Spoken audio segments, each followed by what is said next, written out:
Okay, to be able to have a structure where you have separated the infrastructure owner and the service provider, we need some way of doing business between those companies.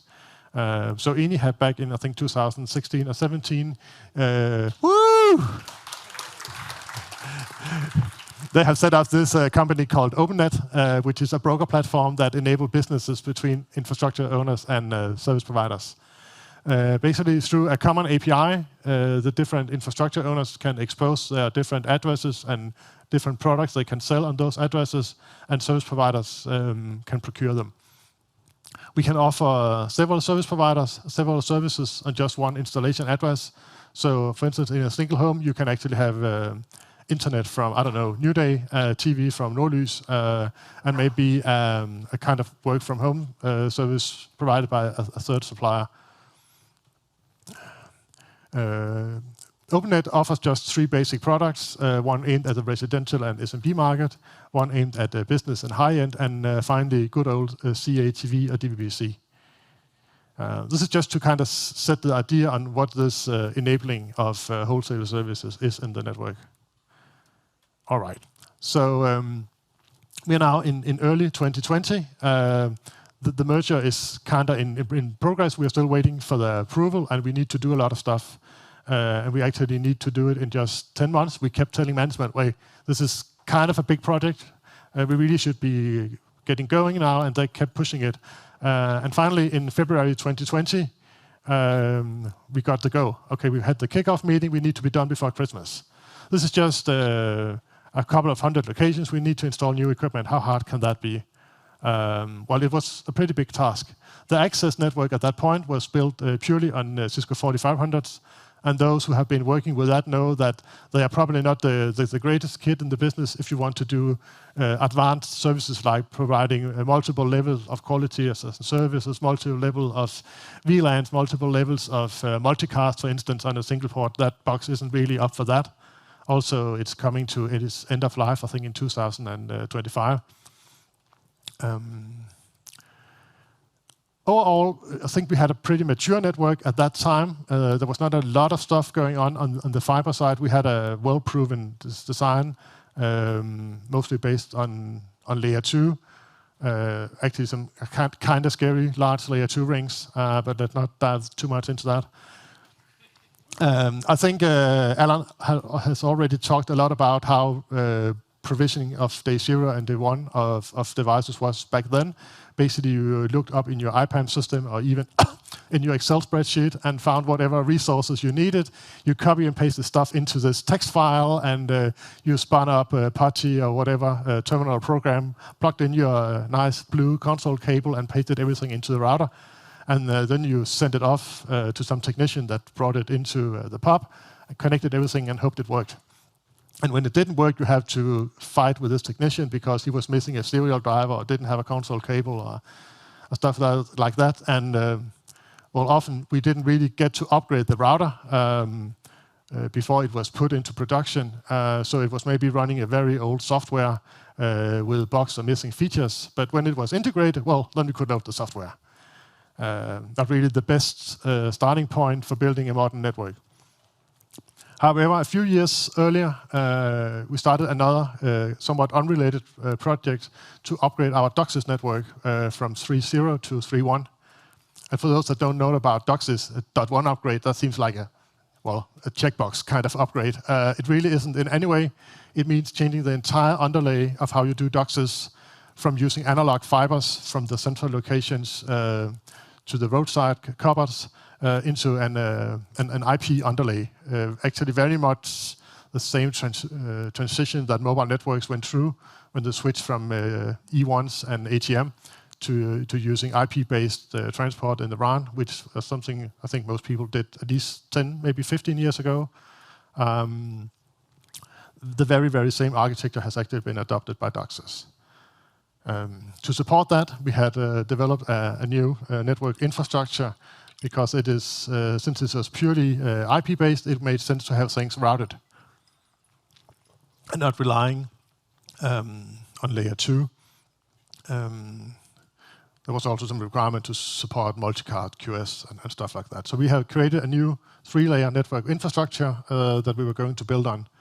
We had also designed a new out-of-band network, which I will cover in a later slide.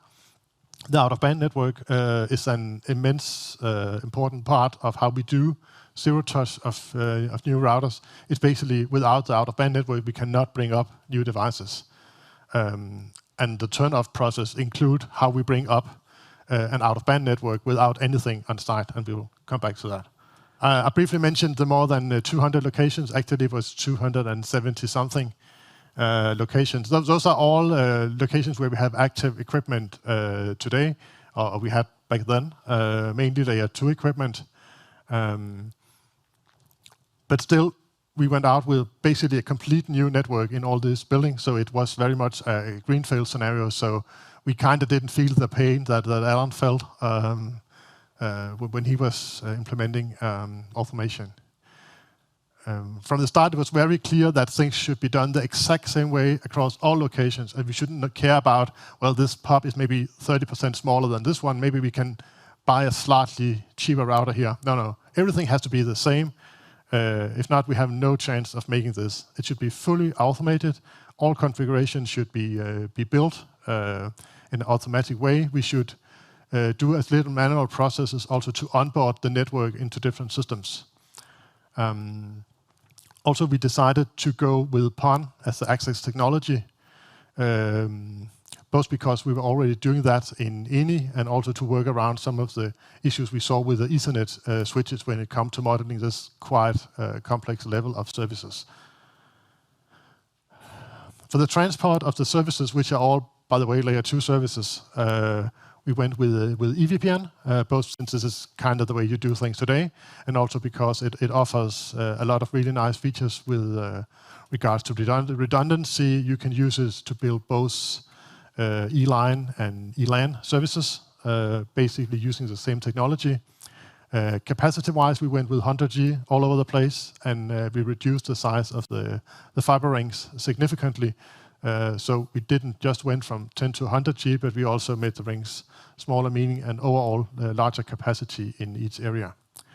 The network, the out-of-band network we developed was pushed out across all locations and basically forming the ground for doing the day 0 and day 1 configuration. We had to bring in a lot of external technicians to run a project this large, meaning we could not rely really much on their skill set. We kind of expected them to be able to handle a screwdriver and connect the power the right way, maybe clean some fibers. But we could not assume anything with regards to knowledge about network equipment. Okay. For those of you who know Netbox, they can probably kind of recognize what's going on here. We had a few things kind of sitting around we could use. We had the overall network design, which was great. We had the out-of-band network design. And we had also been doing a little bit of day 2 automation during the DOCSIS rollout. We had NSO up and running, the same platform that Alan talked about, doing some very, very simple services. But we had no real source of truth. And I think for all of those who have been doing network automation, they know that source of truth is really the core of things. If you don't have a single place where you store information and you don't kind of duplicate them, then you'll have a really, really hard time doing things. And we had a lot of knowledge that we need to store in our source of truth. Not just the active components like the routers and switches, but also the entire PON network. PON is a shared network architecture, kind of like Ethernet in the old days, where you had the yellow cables where you put the taps in them, and you had a number of workstations sharing as the same cable. More or less the same goes on here, except without the taps. Now we are working in the optical domain, and we have splitters where you put 32, 64, whatever amount of customers on a shared optical domain, and you allocate basically ports the same way that you do on a switch. Just on the splitter. All of that is kept in Netbox as well. The overall idea was that we needed just 2 basic components to build a configuration, templates, mostly written in Jinja 2, and then the stuff in Netbox. And if we needed some things on top of that, well, then we did something wrong. to onboard each POP or each site into Netbox, we created a tool to do so, so no one should sit around and allocate prefixes and IP addresses. Basically just provide the things that cannot be automated, like the serial numbers of the different devices, which racks in the POP we need to go, etc. And also what kind of power was present in the POP. Some have AC, some have DC, some have both. And due to the chosen equipment, we actually needed both kinds of power. So sometimes we needed to install either an inverter to generate AC or a rectifier to generate DC. Having everything in Netbox means we could provide drawing and cable plans like this, hand out to the technician, so they could actually install everything in the correct location, so they didn't put maybe the patch panel at the bottom instead of at the top, or forgot a cable or something like that. So basically they knew that, okay, we need to bring along 11 single-mode fibers and X number of DC and AC cables, etc., and connect everything up. And that worked tremendously great. Which was really, really cool. I think in the interest of time, I will just very briefly go through this slide. I think a lot of the stuff that we put in Netbox would be quite obvious to those who have been working with networks on a daily basis. But since we didn't just put the infrastructure there, but also the services we are going to deliver. So for instance, if we are delivering an OpenNet H1 service, we need to allocate 1 or 2 VLANs. And we also need to map that specific service to a specific POI or an NI router. We have several locations where we can kind of exit traffic from our network. And some smaller service providers, they prefer to pick up everything at a single location. And some of the larger providers that has maybe a national network, they will pick up on a more regional basis. So for each POP and each service provider, we need to keep a mapping on where to deliver the service. And Netbox is also great for that. Another thing that became clear was have all our tooling as CLI tools. It's nice when you have been doing networking since the 90s and things. Linux or Unix is the greatest thing since sliced bread. But that's not really how your daily operation team thinks. They would like to have things kind of more in a GUI-like environment. And Netbox now have capabilities to put scripts and reporting right into Netbox. So instead of onboarding, say, a new device by running Python at router.py, now we can really do it just through the Netbox GUI. We can also run reports. For instance, our capacity planning people, they would like maybe a weekly report on the number of available ports on each location, so they can make sure that they order new equipment in time so we don't run out of ports. The out-of-band network. Out-of-band network, I think, is kind of like DNS was back in the 90s, something that people really didn't care about, but it's actually quite important. That was also the way we used to build the network, basically on whatever hardware we had sitting around.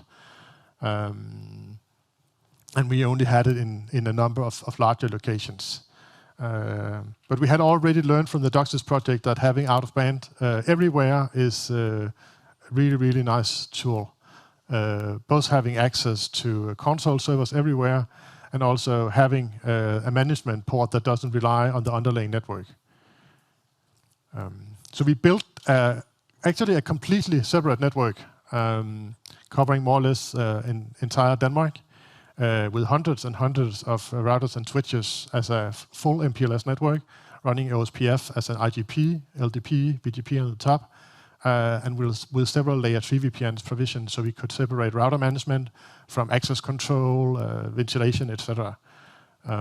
Because they are managed in quite different ways, they are also managed by different entities. From the beginning, it was very important that we didn't rely on the production network being up. Basically, in case something catastrophic happens to the production network, we should be able to access and use the out-of-band network anyway. We do use a few links in the transport network, in the optical network.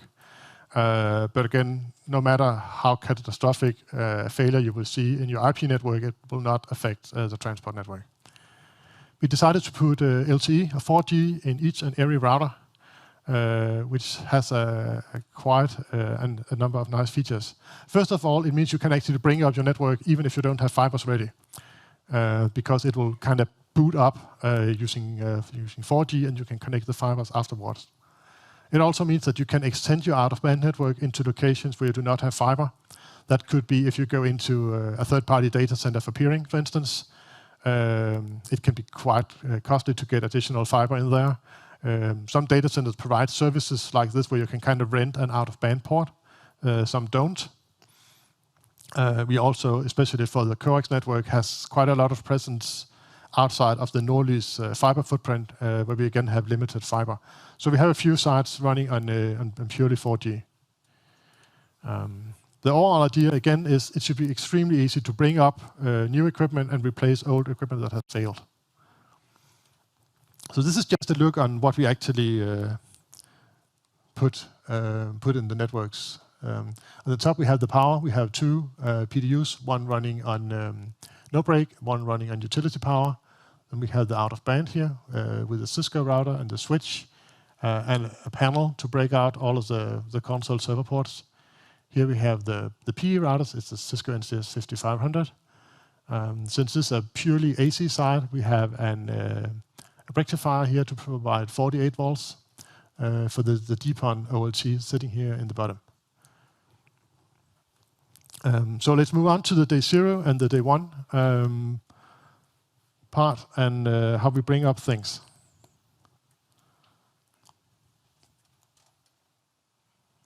Well, let's first look at the hardware. Just to give you an idea on the sheer amount of hardware. This is equipment for 15 POPs, and we had 270. And this is just actually the active part of the equipment. So on top of that came all of the PDUs, all of the cables, all of the different stuff that needed to go in the rack to manage cables, etc. Very fortunately, this was before COVID and the current supply chain issues, because if we had tried to do this a year ago, I won't be standing here today talking about that we managed to do things in time. Okay. Bringing up things. As you could probably see, the majority of these devices are from Cisco, but unfortunately, Cisco has, of course, implemented different ways to do this on iOS and on iOS XR. But let's start with iOS, which is what is used for the out-of-band network. They implement a protocol called PNP. I think it just means plug and play, which is an HTTP-based protocol where you encode messages in XML, and the router kind of calls home on a regular basis and asks if there's any work to be done, and the PNP server will let the router know if it should do something. The PNP server, I think, can be procured from Cisco. I'm sure it can. We decided to implement our own as a Flask application, so that's written in Python. And that is running, of course, on-prem. If you bring up a new device using 4G only, we cannot provide the DHCP options to the router to tell about the server. So it has a built-in feature where it will try to contact Cisco. Cisco has kind of a cloud service that will, based on the serial number, allow you to redirect back to your own server. So that's how you kind of get started with a 4G connected router. And then it will just went through a number of steps. First, we will check the software version, something that is stored in Netbox. So if the router reports a wrong version, we will initiate a software upgrade. When that's done, since this is a Cisco product, we need to turn on a number of licenses for everything to work. And then we can move on and obtain the configuration, load it into the router, and finally onboard it into NSO. And to follow along on what's going on, we are reporting the progress into a channel in Teams. So our operational staff can kind of keep a track on what's going on. For instance, when a technician starts to bring up a new router in the POP, he or she doesn't really need to call the team and saying, okay, now we are starting this, we can see it in Teams. So XR is working in a kind of completely different way, but looking more like what you will see when trying to bring up a server. At this point, we have always the out-of-band network up and running, so we can purely rely on DHCP. When you turn on the router, it will issue a DHCP request with a number of custom options, and one of those would indicate that it wants to initiate an iPXE boot. So we return a URL, and it will download the software. So the router will, from the first attempt, be loaded with the correct software. When it's up and running, it will issue an additional DHCP request, now with some different options, telling it wants to start to do CTP, which means zero-touch provisioning.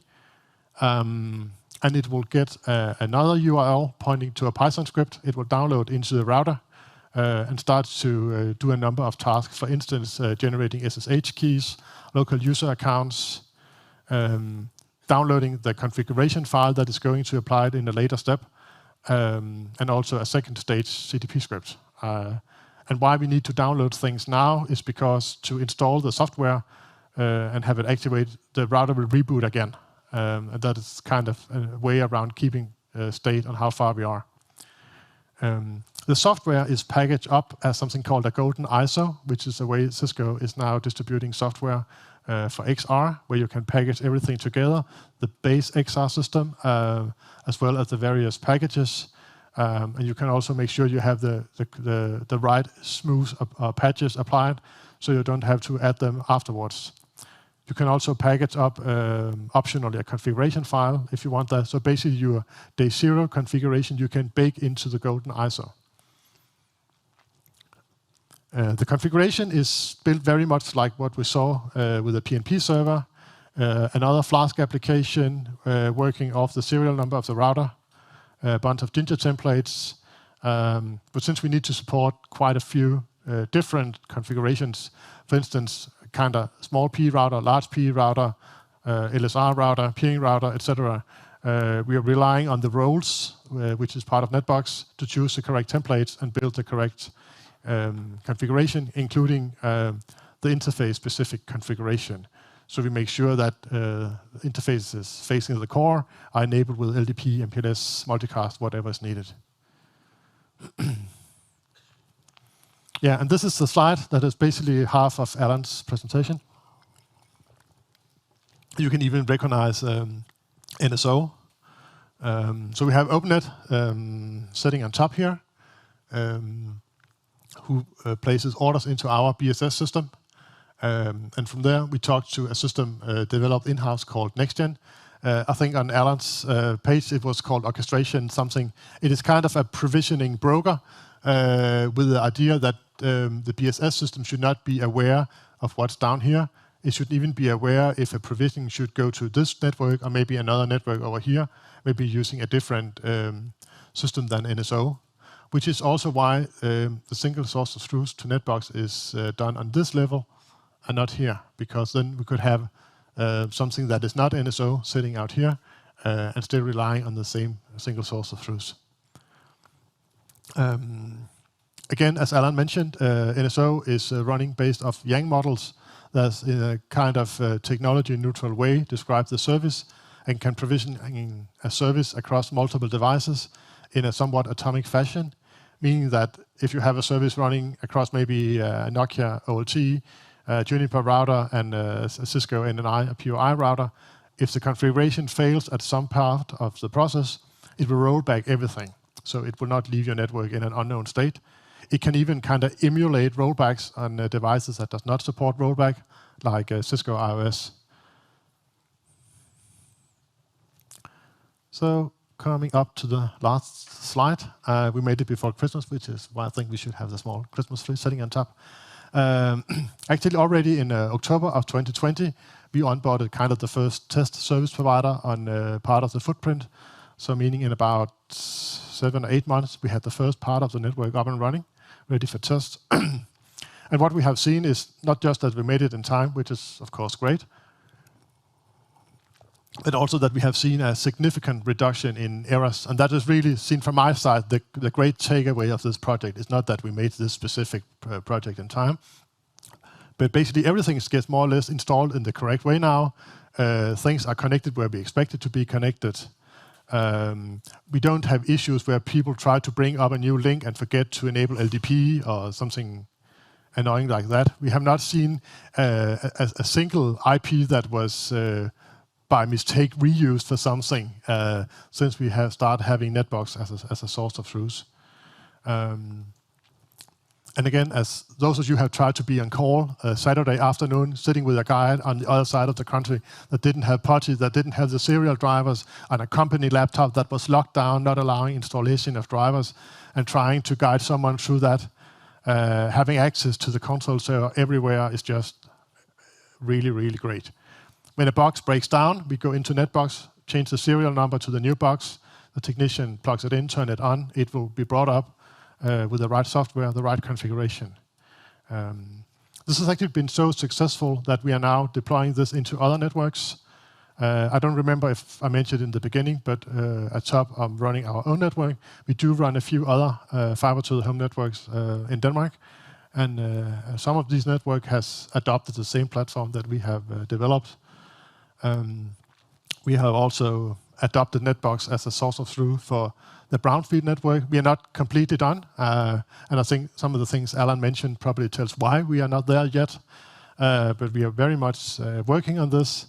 And to this day, we can keep on removing manual processes, and really no one has lost their job because of this. They have just probably found more exciting things to do. Okay, this was the last slide from my side. I have honestly no idea on how we are doing with time, if we have time for questions. Okay, one question. No, it's just the...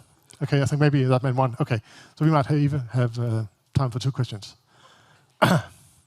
Interesting to see that you made this work in so short time. That's really, really impressive. And it also seems like there are a lot of moving parts in this environment. And I'm sure, given the success, that this is something that you want to keep continuing on developing and maintaining. And now I actually forgot my original question. Yeah, so let's just make this a comment. Thank you. Thank you. Much appreciated. Thank you.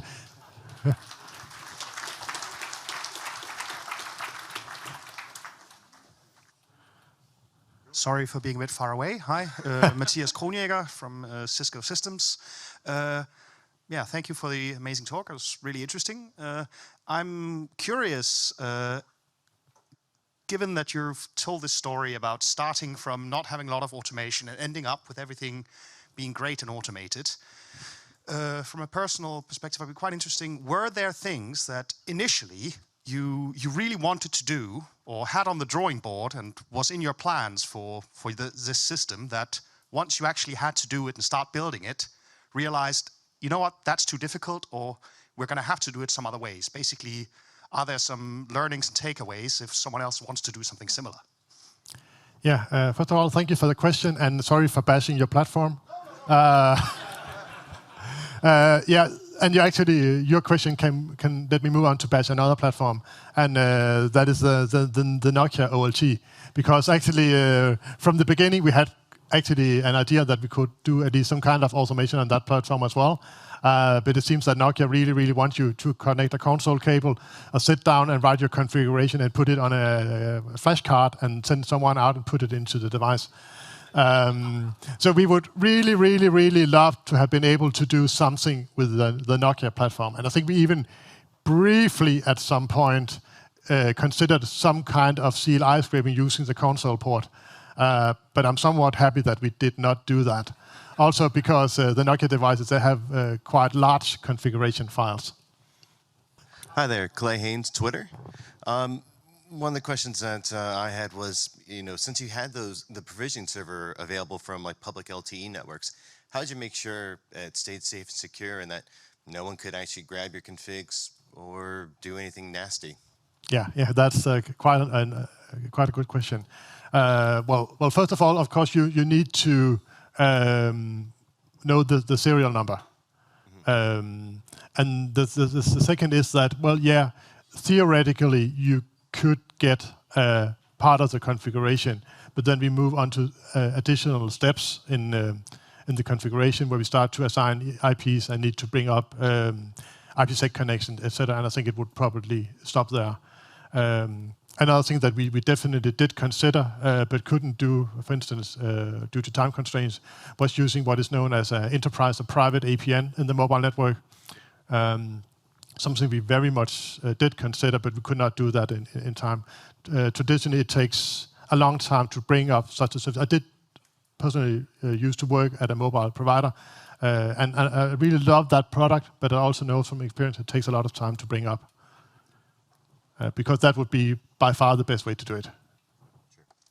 All right, if you come up with additional questions, we are quite a few people here from Nordlys, both today and tomorrow. Come find us in the break or at the social tonight. And actually, I just want to plug a small thing about the company, because those who have been here for a long time, you always have a tremendously hungover Friday morning, and there used to just to be coffee. So this year, Nordlys will be sponsoring sweets and salty snacks for the morning session when you all hang out tomorrow.